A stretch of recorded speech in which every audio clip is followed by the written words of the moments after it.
হুট করে নিজের স্পর্শকাতর জায়গায় ছোঁয়া পেয়ে শিউরে উঠল শ্রেয়না। ধাক্কা দিয়ে সরিয়ে পরপর দুটো থাপ্পড় বসিয়ে দিল রায়ানের গালে। ঘৃণায় শরীর রিরি করছে, তার ভেতরে তোলপাড় শুরু হয়ে গিয়েছে। রায়ানের রাগ হলো, সেই সাথে এই সুন্দর রমণীকে কাছে পাবার বাসনা। তার সবসময় আড়াল করে রাখা ভয়ঙ্কর রূপটা যেন বেরিয়ে এলো। চেপে ধরল শ্রেয়নার নরম দুবাহু, গলায় মুখ ডুবিয়ে কামড়ে ধরল সেথায়।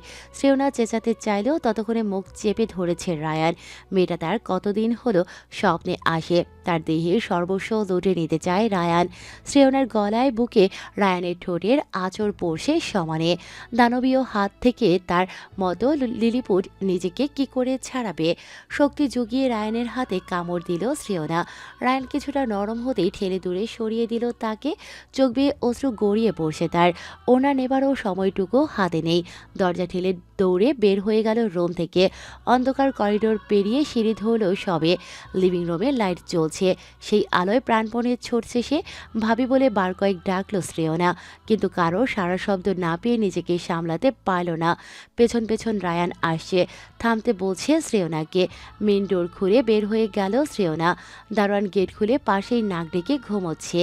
বোঝা যাচ্ছে বাড়ির পুরুষগুলো এখনো হয়তো বাহিরে ফেরেনি তারা। শ্রেয়না গেট খুলে অন্ধকার রাস্তা ধরে দৌড় দিল। রায়ান তার হাতের ভয়ঙ্কর থাবা দিল শ্রেয়নার ঘাড়ে। তার পিঠ ঠেকল রায়ানের বুকে।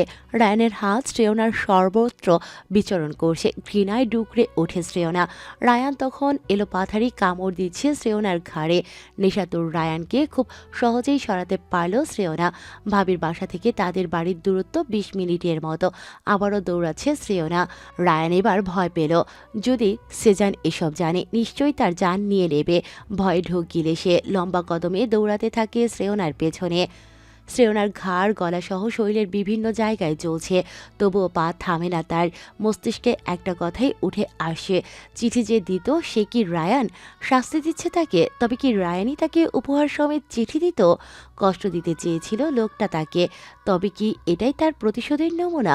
অবচেতন মন মস্তিষ্কের কথাটাকে তোয়াক্কা করল না। লোকটা নিশ্চয়ই রায়ানের মতো নিকৃষ্ট হবে না। কাদার সময় নেই। কিছুক্ষণ ভাঙাচোরা একটা দেয়ালের পেছনে লুকিয়ে রইল শ্রেয়না। সে তার মুখ শক্ত করে চেপে ধরে আছে। ভীতু শ্রেয়নার ভূতের ভয় নেই। তার ইজ্জত বাঁচাতে পারলেই যেন স্বস্তি পাবে। বুক ধরফর করছে। বড় বড় অশ্রুকণা গাল বেয়ে থুতনিতে জমে যাচ্ছে। গলায় কান্নারা দলা পাকিয়ে আসছে। কারো চলে যাবার শব্দ শ্রেয়নার কানে এসে ঠেকতেই বুক চেপে ধরল এক হাতে। কিছুটা ভেজা অনুভব হলো সেখানে। পাত্তা দিল না শ্রেয়না। সে রাস্তা জেনে, তাই চিপাগলির অন্য একটা রাস্তা ধরে আবারও দৌড়াতে লাগলো। কিছুক্ষণের মধ্যেই বাসার সামনে এসে দাঁড়ায় শ্রেয়না। গেট বন্ধ, তবে তালা দেয়া নেই। এতে খানিক অবাক হলেও স্বস্তি পেল সে। দ্রুত পা চালালো। হুট করে পেছন থেকে কেউ তার মুখ চেপে ধরল। বুকটা ছলাৎ করে উঠল শ্রেয়নার। চোখ বেয়ে পানি গড়িয়ে পড়ল। পা দিয়ে পেছনে লাথি দিল লোকটার উদ্দেশ্যে। এটা যে রায়ান সেটা শ্রেয়না বেশ বুঝতে পারছে। লাথিটা জায়গা মতো লাগায় নিজেকে ছাড়িয়ে নিতে পারল সে। দুর্বল হাতে গেট খুলে দৌড়ে গিয়ে লিফটে চলল। বুকে হাত দিয়ে দাঁড়িয়ে আছে শ্রেয়না। ঠকঠক করে কাঁপছে সে। রায়ান যদি সিঁড়ি বেয়ে চলে আসে, তাকে যদি আটকে ফেলে, থরথর করে কাঁপছে শ্রেয়না। এত রাতে কি করে এত লম্বা পথ পাড়ি দিয়ে পৌঁছেছে সেই শুধু জানে। এর আগে এমন পরিস্থিতিতে সে পড়েনি। মনে হচ্ছে লিফট ভেঙে রায়ান তার ভয়ঙ্কর থাবা বসিয়ে দেবে শ্রেয়নার কোমল দেহে। লিফট খুলতেই জলদি বের হয়ে আসলো শ্রেয়না। তার বুকের ভেতর কিছু একটা লাফালাফি করছে। মনে হচ্ছে বুক চিরে বেরিয়ে আসবে। আর একটু পরেই সে নিজের ঘরে প্রবেশ করবে। তার ভাই আছে সেখানে। সেজান বাঁচাবে তাকে। তার বড় ভাই। দ্রুত বেল চাপছে শ্রেয়না। থামার নাম নেই। অনবরত চেপেই যাচ্ছে। পাছে যদি রায়ান চলে আসে, ধরে নিয়ে যায়। শ্রেয়না ঢোক গিলছে। ঘেমে নিয়ে শরীর অস্থির তার। বিড়বিড় করছে শ্রেয়না। দরজা খুলছে না কেন? ভাইয়া কি তবে ফেরেনি? দরজা খুলো ভাইয়া, বাঁচাও আমায়। আরও কিছুক্ষণ বেল চাপার পর খট করে দরজা খুলে যায়। ওপাশে ঘুম ঘুম চোখে সেজানকে দাঁড়িয়ে থাকতে দেখে এক মুহূর্ত দেরি করল না শ্রেয়না। ঝাঁপিয়ে পড়ল সেজানের বুকে। কথা না বলে ভাইয়ের বুকে পড়ে রইল সে। মাঝরাতে বোনকে এই অবস্থায় দেখে অবাক হলো সেজান। শক্ত হাতে বোনের দেহটা ছাড়িয়ে নিল নিজের থেকে। চোখ আটকালো শ্রেয়নার ঘাড়ে এবং গলায়। ছোপ ছোপ রক্তের দাগ, সেখান থেকে রক্ত বেয়ে ভিজে গিয়েছে অনেক অংশ।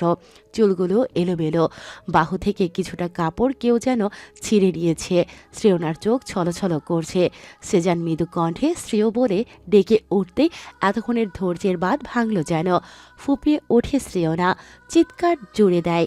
সেজান এক হাতে দরজা লাগিয়ে বোনকে বুকের সাথে চেপে ধরে মাথায় হাত বুলিয়ে দেয়। চুমু খায় শ্রেয়নার মাথায়। ভাই আমায় বাঁচাও, রায়ন খুব খুব খারাপ। ওরা কেউ সাহায্য করেনি। ভাবিকে ডেকেছি, উঠে আসেনি ভাইয়া। আমাকে লুকিয়ে রাখো রায়নের থেকে, আমি ভীষণ ভয় পাচ্ছি ভাইয়া, ভীষণ। ও খুব খারাপ ভাইয়া। শ্রেয়নার মৃদু কণ্ঠে বলা কথাগুলো শুনে সেজানের চোখ দুটো জ্বলে উঠল। যা বোঝার সে বুঝে নিয়েছে। শ্রেয়নার পিঠে স্নেহময় হাত রাখল সেজান। মস্তিষ্কের ভিতর বিক্ষোভ মিছিল হচ্ছে। এতটা নিকৃষ্ট কাজ কি করে করতে পারল? তার দুর্বলতায় আঘাত হানতে পারল কি করে? এর জবাবদিহি তার দিতেই হবে। জান নিয়ে নেবে সেজান। আবারও একটা বিস্ময়কর কাণ্ড ঘটিয়ে বসেছে। তার জন্য এসব একদম সাধারণ ব্যাপার। তারপরেও ডাক্তাররা ভীষণ অবাক হয়েছে, সেই সাথে আতঙ্কিত। ডক্টর ঋষভ আবরণকে অনেক বোঝানোর চেষ্টা করেছেন, কিন্তু সে নারাজ। মীরাবকে বাসায় নিয়ে যাবে। দুদিন হলো হসপিটালে ভর্তি মীরাব। চিকিৎসা চলছে তার। সেরকমভাবে সুস্থ হয়নি। আঘাত লেগেছে, তবে বেশি জোরালো নয়। শরীরের বিভিন্ন জায়গায় কেটে গেছে। ট্রিটমেন্ট শেষ না হতেই মীরাবকে নিয়ে বাড়ি ফেরার জন্য পাগল হয়ে গিয়েছে আবরণ। ঋষভ শতবার বলেও বোঝাতে পারেননি। অগত্যা মীরাবকে ডিসচার্জ দিয়ে দেয়া হয়েছে। আবরণ হসপিটাল থেকে বের হবার সময় ডক্টরকে কড়া গলায় বলে এসেছে, ওই তিনজনের এমন অবস্থা করতে হবে যেন সপ্তাহখানেক বাড়ি ফেরার নাম না নিতে পারে। দরকার হলে হাসপাতালে যতগুলো নার্স আসে সবার হাতে হকস্ট্রিক ধরিয়ে দেবে। একটা করে বাড়ি হলেও যেন তাদের পাছায় মারে। আবরণের কথায় হকচকিয়ে গিয়েছিল সকলে। কেউ কেউ বিড়বিড় করে বলেও ফেলেছিল, এই লোক তো বদ্ধ পাগল। মেন্টাল হসপিটালে দুটো অ্যাডমিট না করলে বাকিদেরও পাগল বানিয়ে ছাড়বে। আর কোনোদিন এই ছেলে যেন না আসে এখানে। মাথার স্ক্রু বোধহয় সব ঢিলা হয়ে গেছে। মীরাবকে নিয়ে লিফটে চলো আবরণ আর সানি। সানি মুখ ভোতা করে রেখেছে। আবরণ তার লম্বা ঝরঝরে চুলগুলো দুহাতের মুঠোয় নিল। দুপাশে নড়াচড়া করতে করতে বলল, দোস্ত, কথা বলছিস না যে? তোকে এই জাহান্নাম থেকে মুক্তি দিচ্ছি। থ্যাঙ্কস অন্তত তোদের ডাফার। আবরণের শান্ত কণ্ঠ শুনে মীরাব অশান্ত হয়ে উঠল। হুইল চেয়ারে বসে আছে সে। পঙ্গু বানিয়ে রেখেছে তাকে। ক্রোধান্বিত হয়ে দাঁত খিচে বলে ওঠে, শালা তুই আমাকে মারার পায়দারা করছিস, তোর মাথা ফাটাবো আমি। চুইনগাম চিবোতে চিবোতে বুকের কাছে ঝুলানো কালো রঙের সানগ্লাসটা পরে নেয় আবরণ। লিফট খুলে যেতেই হুইল চেয়ার ঠেলে বেরিয়ে আসে। দুপাশে মাথা নাড়িয়ে হাঁটতে হাঁটতে বলে, চড়ছিস কেন? তোকে কত ভালোবাসি আমি। ফ্ল্যাটে একা ভূতের মতো পড়ে থাকতে ভালো লাগে না শোনা। তাই তোকে নিতে চলে এলাম, যেন তোর শূন্যতা অনুভব না হয়। ডোন্ট কেয়ার ভাব নিয়ে কথাগুলো বলে আবরণ। সানি অবাক চোখে তাকায়। চোখ দুটো যেন কোটর ছেড়ে বেরিয়ে আসবে। কনিষ্ঠ আঙুলখানা দাঁতের নিচে চাপা পড়ল সানির। তাতে হেলদোল নেই তার। চাপা সরিয়ে বলে উঠল, ছি ছি, কি বলিস দোস্ত? এসব তো গে লোকদের মতো কথা। হাঁটতে হাঁটতে সানির দিকে ঘাড় ঘোরালো আবরণ। চোখ থেকে চশমা টান দিয়ে খুলে অপর হাতে থাপ্পড় বসালো সানির গালে। পুনরায় চশমা পরে হুইল চেয়ার ঠেলে সামনে এগিয়ে গেল। বিড়বিড় করে বলল, স্টুপিড ছাগল। সানি গালে হাত দিয়ে হাঁটছে। মনে হচ্ছে আবরণের ফোলা ফোলা গাল দুটোতে ঠাস ঠাস করে কয়েকটা থাপ্পড় লাগাতে পারলে শান্তি পেত। এ ছেলের মারার ছাপ বুঝি তার সারা শরীরে এখনো পেন্টিং করে ঝুলানো। মীরাব গাল ফুলিয়ে আছে। গেটের কাছে এসে তাকে কোলে তুলে নেয় আবরণ। চোখ বড় বড় হয়ে যায় মীরাবের। আশেপাশের সকলেই কেমন করে যেন দেখছে তাদেরকে। রাগ হলো মীরাবের, সাথে শরীরে একটু ব্যথাও অনুভব করলো। আবরণের বুকে কিল ঘুষি দিতে দিতে বলে, শয়তান ছেলে, নামা আমায় শালা, কোলে তুলেছিস কেন? আবরণ এক ভ্রু উঁচিয়ে বিরক্তির সাথে তাকালো মীরাবের দিকে। দাঁত খিচে বলল, তুই কি নায়িকা? তোকে চুমু খেতে কোলে তুলেছি, কই তোর ইচ্ছাও? এভাবে কিল দিচ্ছিস কেন? খবরদার মীরাব, ফার্দার যদি আমার গায়ে হাত পড়ে গিলে খেয়ে নেবো তোকে, গোলামের পুত। ছেলে হয়ে এত ঢং কিভাবে করিস? মীরাবকে গাড়িতে বসিয়ে দিয়ে নিজে ড্রাইভিং সিটে বসে পড়ল। ততক্ষণে সানিও চড়ে বসেছে, এখনও গালে হাত দিয়ে রাখা তার। আবরণ পেছনে ঘুরে সিটের উপর হাত রেখে বলল, ওভাবে গাল ধরে আছিস কেন? কেউ কি চুমু দিয়েছে? চুপ কর, রাগাবি না আমায়। সানির কথায় মুখ বাঁকালো আবরণ, ব্যঙ্গ করে বলল। সানির সাথে সাথে মীরাবও মুখ ঘুরিয়ে অন্যদিকে তাকিয়ে রইল। আবরণের তাতে যায় আসে না। সে ফুরফুরে মেজাজে চুইংগাম ফোলাতে ফোলাতে গাড়ি স্টার্ট দিল, তার সাথে গানও ছেড়ে দিল। যেন তেন গান নয়, সানি লিওনের লায়লা মিলহায়লা গান রেডিওতে ছেড়ে দিল। ফ্রন্ট মিররে সানির দিকে তাকিয়ে দাঁত কেলিয়ে হাসল। রেগে ফুঁসে উঠল সানি। গাড়িতে থাকা পানির খালি পটটা ছুঁড়ে মারল আবরণের দিকে। আবরণ সেটা কেস করে নিয়ে পুনরায় পেছনে ছুঁড়ল, একদম মীরাবের মাথায় পড়ল সেটা। ব্যথায় মৃদু চেঁচিয়ে উঠল মীরাব। আবরিন্নার বাচ্চা, গালি খাস না, গালি রাগাবি না আমায়, অসভ্য ছেলে। আবরণ ড্রাইভ করা অবস্থায় মাথা দোলাতে থাকে, কিছুটা সময় নিয়ে বলে, সুমন্দির আওলাদ, আমি বিয়ে করিনি এখনো। বাচ্চা কোথা থেকে আসবে? গোপনে আকাম করার মতো নোংরা পোলা আমি নই। আবার এসব অসভ্য ধরনের কথা উচ্চারণ করলে মুখে পেট্রোল ছুঁড়ে মারবো। মীরাব কপাল কুঁচকে নিল। এতেও যেন খানিক ব্যথা পেল সে। আবরণের দিকে তাকিয়ে থেকে বলল, আল্লাহর হস্তে চুপি থাক তুই, মুখ খুলিস না প্লিজ বাপ আমার। ছ্যাঃ, তোর মতো দামড়া পোলার বাপ আমি? মীরাব কিছু বলতে নিয়ে মৃদুভাবে তার মুখ চেপে ধরে সানি। চোখ গরম করে শাসায় যেন আর কথা না বাড়ায়, না হলে এর প্যাচাল শুনতে শুনতে কানের সাথে সাথে শরীরও গরম হয়ে যাবে। অগত্যা গাল ফুলিয়ে বসে রইল তারা। আবরণ ওদের দুজনের রিয়াকশন দেখে চুইনগাম চিবোতে চিবোতে হাসল। এখনও সানি লিওনের গানটা বাজছে, গানের তালে মাথা দোলাচ্ছে আবরণ। মুখে অমায়িক হাসি, হাসির প্রকোপে তার গাল দুটো ফুলে উঠেছে। মীরাব ও সানি কপালে ভাঁজ ফেলে বিরক্তিকর দৃষ্টিতে তাকিয়ে আছে। আস্ত একটা আপদ নিয়ে ঘুরছে তারা। শ্রেয়ানার ঘুম ভাঙে দেরিতে। তখন বেলা 11:30। প্রচণ্ড মাথা ব্যথায় চোখ খুলে সে। চোখ দুটো টেনে বড় করার চেষ্টা করলেও মাথা টানছে ভীষণ। দাঁতে দাঁত চেপে বিছানায় পড়ে রইল শ্রেয়না। মস্তিষ্কে চাপ পড়তেই কাল রাতের সকল ঘটনা মনে পড়ে গেল তার। চোখের কার্নিশ বেয়ে এক ফোঁটা তরল অশ্রু গড়িয়ে পড়ল। কাল সারা রাত ভাইয়ের বুকে মুখ গুজে ফুপিয়ে গেছে শ্রেয়না। সেজান থামাতে চেয়েছে, কিন্তু সে থামেনি। যখনই রায়ানের কথা মনে পড়ে পাগল পাগল লাগে তার। চুল টেনে ছিঁড়ে ফেলতে ইচ্ছে করে নিজের, উন্মাদ হয়ে যায়। তখন যদি সে নিজেকে ছাড়াতে না পারত, তবে কি হতো শ্রেয়নার? তার দেহের বিভিন্ন অংশে রায়ানের স্পর্শ রয়েছে। ভাবতেও শরীর রিরি করে ওঠে বারবার। শেষ রাতের দিকে সেজানের বুকেই ঘুমিয়ে পড়ে। তখন হয়তো সেজান তাকে রোমে এনে শুইয়ে দিয়েছে। নিজের সুন্দর সিল্কি চুলগুলো জট বেঁধে আছে। শখের চুলগুলো টেনে ধরল সে। দাঁতে দাঁত চেপে ব্যথায় সহ্য করে নিচ্ছে। হাত পা ছোড়াছড়ি করতে লাগলো শ্রেয়না। সেই সাথে ডুকরে উঠল। শরীরের বিভিন্ন স্থানে জ্বলন অনুভব হচ্ছে। সেই সাথে একরাশ ঘৃণা জমা হয়েছে নিজের শরীরের ওপর। বোনের গগনবিদারী চিৎকার শুনে কিচেন থেকে দ্রুত পদে শ্রেয়নার রুমে চলে এলো সেজান। ছোট্ট শ্রেয়া ও বোনের চিৎকারে ব্যালকনি থেকে ছুটে আসে। সকালে উঠে আপুকে নিজের পাশে দেখে যতটা না অবাক হয়েছে, তার চেয়েও বেশি খুশি হয়েছে শ্রেয়া। বাসায় একা তার ভালো লাগে না, মন টেকে না। ভাইয়ার সাথে খেলে মজা আছে নাকি? গম্ভীর লোক, সময় পেলেই ল্যাপটপ হাতে কাজে বসে পড়ে, কিন্তু প্রতিদিনকার মতো আজ বোনকে ডাকতে পারে না সে। ভাইয়া কড়া গলায় নিষেধ করেছে। উপায়ন্তর না দেখে ব্যালকনিতে গিয়ে বসেছিল। শ্রেয়নার চিৎকার কানে আসতেই ভয় পেয়ে যায় শ্রেয়া। ছোট ছোট পা ফেলে উৎকণ্ঠা নিয়ে দৌড়ে আসে রুমের ভেতর।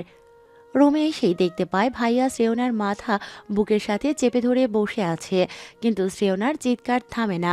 সেজানের ঘরমাক্ত শরীর লেপ্টে থাকা টি শার্ট চেপে ধরে কাঁদছে। ফর্সা মুখশ্রী রক্তিম বর্ণ হয়ে গেছে। গলার কিছুটা জায়গায় নজরে এলো শ্রেয়ার। রক্ত জমাট বেঁধে আছে। বুকের খালি জায়গাটুকু লাল। শ্রেয়ার ছোট্ট মস্তিষ্ক ধরতে পারল না ওগুলো রক্ত। ততক্ষণে প্রিয় বোনের এমন আহাজারিময় কান্না দেখে তার ভেতরে যেন পাহাড় ভেঙে পড়ল। শ্রেয়নাকে কখনো কাঁদতে দেখেনি সে। কি হলো তার বোনের? হঠাৎ এভাবে কাঁদছে কেন? আপু কি অসুস্থ? গুটি গুটি কদমে বিছানার কাছে এসে শ্রেয়নার পাশে বসে পড়ল শ্রেয়া। ঠোঁট ভেঙে এলো তার। গোলাপি হয়ে গিয়েছে শ্রেয়নার মুখ। চোখের সাদা অংশের কোণে যেন রক্ত জমাট বেঁধেছে। টুপ করে এক ফোঁটা পানি গড়িয়ে পড়ল শ্রেয়ার নরম তুলতুলে গাল বেয়ে। ঠোঁট ভেঙে এলো তার। আপুর হাত চেপে ধরল সে। ভাইয়ার সাথে চোখাচোখি হতেই ভয়ে ঢোক গিলল শ্রেয়া। সেজানের চোখ মুখ অসম্ভব লাল, চোখের কাছটায় পানির অস্তিত্ব দেখা যাচ্ছে। কিছুক্ষণ পরই হয়তো অশ্রু বিসর্জন দেবে। শ্রেয়া অবাক নেত্রে তাকিয়ে আছে। কিছু তো বড় ঘটনা অবশ্যই ঘটেছে। ভাই কাঁদছে কেন? তার ভাই তো কখনো কাঁদে না। আপু কেন কাঁদে? ভাবি কোথায়? সকাল থেকে একবারও দেখেনি সে। আপু, কি হয়েছে? কাপা কাপা গলায় চিকন স্বরে কথাটা বলে ওঠে শ্রেয়া। তার বুক ফেটে যাচ্ছে। ভাইয়া আপুর কান্না তার ছোট্ট বুকে ঝড় তুলছে। ঘন পাপড়ির বেষ্টনীতে থাকা বড় বড় চোখের কোটর থেকে ঝরঝর করে পানি গড়িয়ে পড়ল।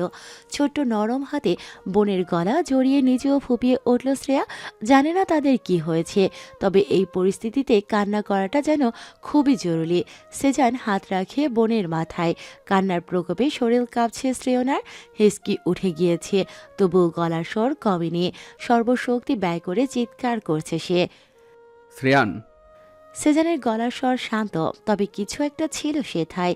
শ্রেয়না কান্না ভুলে কিছুক্ষণ ফ্যাল করে চেয়ে রইল ভাইয়ের কঠোর মুখশ্রীর দিকে। পুনরায় কান্নায় মশগুল হলো সে। আমি থাকতে এভাবে কাঁদছিস তুই? সত্যিই সহ্য করার মতন না, কান্না থামা। শ্রেয়না থামল না, বরং হিসকি তুলে বলে উঠল, আমি ভুলতে পারছি না। আমি আমি সত্যি ভুলতে পারছি না। শেষ করে ফেলো আমায়। ভুলে যাব, আমি সব ভুলে যাব ভাইয়া। মেরে ফেলো আমায়। সেজানের দু হাত নিয়ে নিজের গালে বারবার আঘাত করতে লাগলো শ্রেয়না। কম্পিত কণ্ঠে কথাগুলো বলে পুনরায় ফুপিয়ে উঠল। এবার স্বর কিছুটা নিচু হলো তার। সেজান শ্রেয়নার গাল চেপে ধরল, চোখে চোখ রেখে বলল, ভাই বেঁচে আছে তোর, ভরসা রাখ। দেখতে থাক ভাই কি করে। ভাই আছে না? ভুলে গেলি ভাইকে? শ্রেয়না ছলছল নেত্রে তাকালো সেজানের মুখের দিকে। আরও কান্না পেল তার সেজানের চেহারা দেখে। ভাইকে কেঁদেছে। কলিং বেলের শব্দে ধ্যান ভাঙে তাদের। শ্রেয়া বোনের গলা ছেড়ে দাঁড়িয়ে যায়। সেজান শ্রেয়নার মাথায় ভরসার হাত রেখে চোখ দ্বারা আশ্বস্ত জানিয়ে বিছানা ছেড়ে উঠে দাঁড়ায়। সেজান চলে যাবার পর শ্রেয়া শ্রেয়নার সামনে গিয়ে বসে। বোনের অবস্থা দেখে সে আঁতকে ওঠে। এত ক্ষত কেন আপুর শরীরে? ইস, সুন্দর নরম ফর্সা চামড়া যেন ঝলসে গেছে। খুবই বাজে দেখালো শ্রেয়নার শরীরে সেই ক্ষত। বেমানান লাগছে তার দেহে। কেঁদো না আপু, ভাইয়া আছে না? তোমার সব কষ্ট দূর করে দিবে। হঠাৎ ড্রয়িং রুমে ঠাস করে শব্দ হওয়ায় কেঁপে উঠল দুই বোন। টলমল পায়ে শ্রেয়ার হাত চেপে ধরে রুম পেরিয়ে লিভিং রুমে চলে এলো শ্রেয়না। রুহি দাঁড়িয়ে আছে, তার চোখ জোড়া বড় আকার ধারণ করেছে। চোখ পানিতে টইটুম্বর। অবিশ্বাস্য দৃষ্টিতে তাকিয়ে আছে তার সামনে দাঁড়িয়ে থাকা সুপুরুষটার দিকে। সেজানের দৃষ্টি শান্ত, তাকে সেরকম আবেগপ্রবণ হতে দেখা যায় না। আর না হুটহাট রেগে যায়। সবসময় শান্ত হয়ে থাকে সেজান। রুহির থেকে দৃষ্টি সরিয়ে কিচেনের দিকে পা বাড়ায় সেজান। রুহি তাকে যেতে দেয় না, চেপে ধরে বাম হাতখানা। কম্পিত কণ্ঠে শোধায়, কি বলতে চাচ্ছ তুমি? চলে যাব কেন আমি? সেজান চোখ বন্ধ করে বলে ওঠে, আমি বলছি তাই। সেজান, কাতর কণ্ঠে রেগে উঠল রুহি। সেজান চোখ বন্ধ রাখা অবস্থায় নিজের হাত ঝাড়ি মেরে ছাড়িয়ে নিল। ধমকে বলে উঠল, বলছি না বের হয়ে যাও। রুহি কেঁদে দিল। কাঁদতে কাঁদতেই বলল, আমি কেন যাব? এই যে আমার বাড়ি, আমার সংসার, তুমি তাড়িয়ে দিতে পারো না আমায়? সেজান ঘুরে এসে রুহির চুল টেনে ধরল। শক্ত হাতের থাবায় ব্যথায় নাজেহাল অবস্থা রুহির। সেজান রক্তলাল চোখে দাঁত চেপে বলল, তুই জানিস না কেন যেতে বলছি তোকে? জানিস না তুই? মুখ খারাপ করবি না আমার। তোকে যেতে বলছি, বের হয়ে যা। সময় মতন ডিভোর্স পেপার পেয়ে যাবি। বেরিয়ে যা আমার বাসা থেকে। ছুঁড়ে ফেলল রুহিকে সেজান। তার চিৎকারে দেয়ালও যেন কেঁপে উঠল। রুহি হতমম্ব নেত্রে তাকিয়ে আছে সেজানের দিকে। নিজের কানকেও যেন বিশ্বাস করতে পারছে না। ফ্যালফ্যাল করে তাকিয়ে আছে। শ্রেয়া শ্রেয়নার কোমর চেপে সেথায় মুখ গুজে দাঁড়িয়ে আছে। শ্রেয়না অবাক দৃষ্টিতে দেখছে ভাই ভাবির লড়াই। এরকম কখনো হয়নি এ বাড়িতে। তাহলে হঠাৎ এসব কি হচ্ছে? রুহি একটা সাংঘাতিক কাজ করে বসলো। সেজানের রাগ ঝাড়ল শ্রেয়নার ওপর। এসবের জন্য এই মেয়েই দায়ী। রাগে হিসিস করতে করতে টি টেবিলে থাকা মিনি সাইজের ফ্লাওয়ার ভাসটা তুলে নিয়ে ছুঁড়ে মারল শ্রেয়নার মুখ বরাবর। অসাবধানতার ফলে সেটা শ্রেয়নার কপালে গিয়ে লাগলো। পুরনো ব্যথা মুহূর্তেই মাথা ছাড়া দিয়ে উঠল। চিৎকার করে উঠল সে, তার সাথে শ্রেয়া। ফুপিয়ে কেঁদে ওঠে শ্রেয়া। আজ বাসায় কি হচ্ছে কিছুই ঢুকছে না শ্রেয়ার ছোট্ট মাথায়। শ্রেয়না জ্ঞান হারাবার আগে ভাইকে হাতের ইশারায় কাছে ডাকে। মনে হচ্ছে জীবন এখানেই বের হয়ে যাবে তার। কিন্তু সেজান আজ বোনের কথা শুনল না, ছুটে গেল রুহির দিকে। এক নাগাড়ে থাপ্পড় দিতে লাগলো রুহির গালে। রুহি তখনও রক্ত চক্ষু নিয়ে তাকিয়ে আছে শ্রেয়নার দিকে। তা দেখে সেজান চুলের মুঠি ধরে রুহিকে ফ্ল্যাটের বাইরে বের করে মুখের ওপর ধরাম করে দরজা লাগিয়ে দিল। ছুটে এলো বোনের কাছে। ততক্ষণে চোখ বন্ধ করে নিয়েছে শ্রেয়না। কপাল ফুঁড়ে রক্তের ফোয়ারা বের হচ্ছে। শ্রেয়নার মাথায় একটা ওড়না বেঁধে দেয় সেজান। বোনকে পাজা কোলে করে বের হতে চায় বাসা থেকে। শ্রেয়া তখন ভাইয়ের পিছু পিছু গলা ফাটিয়ে চিৎকার করে এগিয়ে আসে। কয়েক বছর আগের মতো পুনরায় নিজেকে অসহায় ঠেকল সেজানের। বুকের ভেতর দুমড়ে মুচড়ে যাচ্ছে তার। উত্থাল ঝড় বইছে। ফ্ল্যাটের দরজা খুলে রুহিকে পেল না সেজান, কিন্তু সামনে 3 জন ছেলেকে দেখতে পেল। একজন হুইল চেয়ারে বসে আছে, বাকি 2 জন দাঁড়িয়ে কিছু একটা নিয়ে আড্ডা দিচ্ছিল তারা। সেজান তেমন ঘাটল না, দ্রুত এগিয়ে এসে বলল, তোমরা এই ফ্ল্যাটে নতুন এসেছো না? হুইল চেয়ারে বসে থাকা ছেলেটা নম্রতার সাথে জি বলে উঠে সেজান দ্রুত কণ্ঠে বলে, আমার ছোট বোনটাকে দেখে রেখো। আমি কিছু সময় পর ফিরে আসছি, ভরসা করে যাচ্ছি, বিশ্বাস ভেঙ্গো না ভাই। মীরাব দ্রুত মাথা নাড়ায়। চিন্তা করবেন না ভাইয়া, আমরা এখানে আছি, আপনি নিশ্চিন্তে যেতে পারেন। সেজান দ্রুত লিফটের দিকে পা বাড়ালো। আবরণ, মীরাব, সানি অদ্ভুত দৃষ্টিতে চেয়ে রইল সেদিকে। মীরাবের বুকটা ছ্যাদ করে ওঠে শ্রেয়নার এমন হাল দেখে। রক্তের ধারা ওড়না বাঁধার পরেও গড়িয়ে পড়ছে। ফর্সা মুখশ্রী রক্তের জন্য লাল হয়ে গেছে। লম্বা সিল্কি চুলগুলো দুলছে। 3 বন্ধুই উৎসুক দৃষ্টিতে তাকিয়ে রইল। সেদিন এভাবেই তোর প্রাণ বাঁচাতে তোকে কাঁধে নিয়ে হসপিটালের উদ্দেশ্যে ছুটে গিয়েছিলাম আবরান। তোর মাথায় আপুটার ওড়না বাঁধা ছিল। হলো কি এদের? সবসময় তো হাসি খুশি থাকে দেখি, পারিবারিক মামলা নাকি? আবরণ শ্রেয়ার কন্ধনরত মুখশ্রীর দিকে বিরক্তিকর দৃষ্টিতে তাকায়। অস্ফুট স্বরে বলে, গলার কাছটায় দেখলাম কামড়ানোর দাগ। অন্য কোনো কেস, কিন্তু নিজের বাড়িতে কেমনে কি? শ্রেয়া মাঝখান থেকে ফট করে বলে উঠল। আপু, আমাদের বাড়িতে কাল ছিল না? আবরণ ব্যতীত সবাই চমকালো। আবরণের চেহারায় শুধু কৌতূহল প্রকাশ পাচ্ছে। পরবর্তীটুকু জানার জন্য উদ্গ্রীব হলো তারা। কোথায় ছিল তোমার আপু? শ্রেয়া ছোট্ট হাতে গাল মুছে নেয়, তবুও গোলাপের মতো টকটকে ঠোঁট দুটো কাঁপে তার। ভাবিদের বাসায় ছিল। সকালে ঘুম থেকে উঠে দেখি বাপুই আমার সাথে শুয়ে আছে। আপু এখানে কেন? নিজের গলায়, কাঁধে, ঘাড়ে আঙুল দিয়ে দেখিয়ে দিচ্ছে শ্রেয়া। অনেক রক্ত জমাট বেঁধেছিল। আপুর কাপড়ও লাল হয়ে গিয়েছিল। খুব কাঁদছিল আপু। ভাইয়াকে জড়িয়ে ধরে চিৎকার করে কাঁদছিল। আমি কখনো দেখিনি আপুকে কাঁদতে। আমার কষ্ট হচ্ছিল। পরে ভাবি এলো, ভাইয়ার সাথে কাটাকাটি করে আপুর মাথায় ফুলদানি দিয়ে বাড়ি মারলো। উচ্চস্বরে ফুপিয়ে ওঠে শ্রেয়া। কান্নার তালে শরীর দুলছে তার।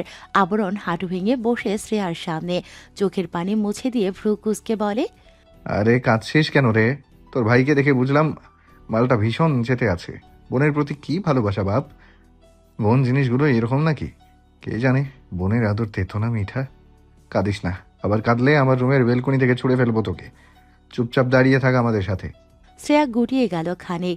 কান্না ইতিমধ্যে বন্ধ হয়ে গিয়েছে। ভেজা চোখে তাকিয়ে আছে আবরণের দিকে। তার চোখে মুখে কিছু একটা লোভ প্রকাশ পাচ্ছে। আবরণ তড়িঘড়ি করে উঠে পড়ার আগেই হুট করে তার দুগাল ধরে টেনে দিল শ্রেয়া। সব ভুলে খিলখিল করে হেসে উঠল। ফোলা ফোলা গাল দুটো আরও ফুলে উঠল শ্রেয়ার। হাসতে হাসতে বলল, ভাইয়া, তোমার গাল দুটা তো কিউট কেন? কি নরম আর তুলতুলে।